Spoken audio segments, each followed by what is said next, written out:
Inilah 5 cara mengenal diri sendiri. Mungkin pertanyaan ini pernah terlintas di benak kalian. Penting gak sih untuk memahami atau mengenal diri sendiri? Jawabannya tentu saja penting. Hal itu karena sebelum kita ingin dikenal dan mengenal orang lain, kita harus memahami dan mengenal diri kita sendiri. Seperti yang pernah dikatakan oleh Buya Hamka bahwa mengenal diri sendiri jauh lebih sukar daripada ingin mengetahui kepribadian orang lain. Sebab itu, kenalilah dirimu sebelum mengenal pribadi orang lain. Lantas, bagaimana cara memahami dan mengenali diri sendiri? Ada beberapa cara simpel untuk mengenal diri sendiri yang bisa kamu coba. Brainius ID. 1. Ketahui dan pahami kelebihan serta kelemahan.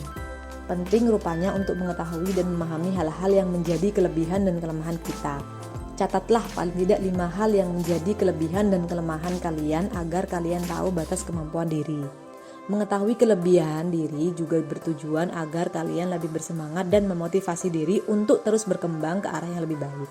Lalu, mengetahui kelemahan diri bukan melulu untuk menjatuhkan diri, melainkan sebagai bahan evaluasi agar dapat keluar dari zona yang kalian anggap lemah itu.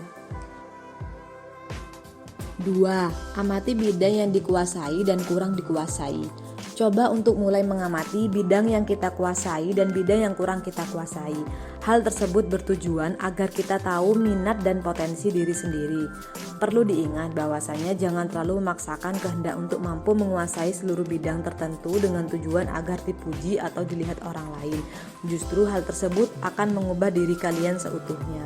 Kemudian mengetahui bidang yang dikuasai dan kurang dikuasai juga membantu kita dalam menentukan kemana arah tujuan hidup, serta memahami diri bahwa kita sebagai manusia memiliki keterbatasan masing-masing.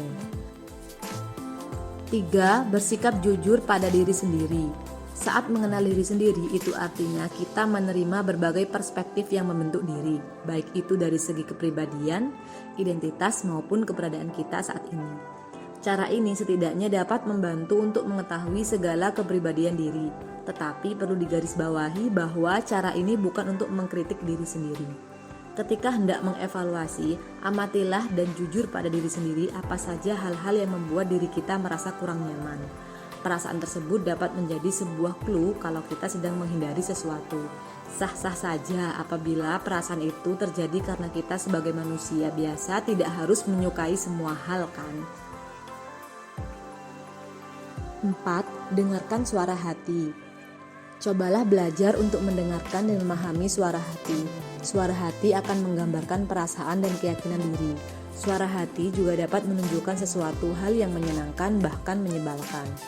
Dari hal tersebut pun kita juga dapat mengetahui pesan yang ingin kita sampaikan pada diri sendiri atau orang lain di sekeliling kita. Sebagai contoh, berdirilah di depan cermin dan coba deskripsikan diri kalian. Jika terbesit pikiran negatif tentang diri kalian, hentikan sementara. Kemudian tanyakan pada diri sendiri mengapa bisa muncul pikiran tersebut. Hal itu menunjukkan bahwa kalian sedang mengkritik diri sendiri. Dengan kata lain, baik pikiran positif maupun negatif menunjukkan respon atau tanggapan terhadap diri sendiri. Oleh karena itu, jika respon tersebut tidak sesuai dengan yang diharapkan, cobalah berusaha untuk bersikap dan memperbaiki diri ke arah yang lebih positif. 5. Pusatkan perhatian saat menjalani keseharian. Cobalah untuk memusatkan perhatian ketika menjalani aktivitas sehari-hari. Pada saat itu juga kita akan memahami apa yang sedang terjadi sehingga menyadari segala pikiran dan tindakan. Ada beberapa poin penting yang dapat dilakukan untuk memusatkan perhatian pada diri dan kehidupan yang dijalani. Usahakan untuk tidak melakukan 2 kegiatan dalam satu waktu. Misalnya, hindari kegiatan makan sambil bermain gadget atau menonton televisi. Belajar untuk lebih menghargai kegiatan dan waktu saat itu sedang dijalani. Luangkan waktu untuk menenangkan pikiran dengan mengamati sekeliling dan rasakan dengan kelima indera yang kita miliki. Misal, apa yang kita sentuh, dengar, ataupun lihat. Saat timbul rasa emosional, coba untuk tanyakan pada diri sendiri, mengapa hal tersebut terjadi? Apa penyebabnya? Nah, udah bisa melakukan hal tersebut tidak guys? Kalau belum, kapan nih mau mulai?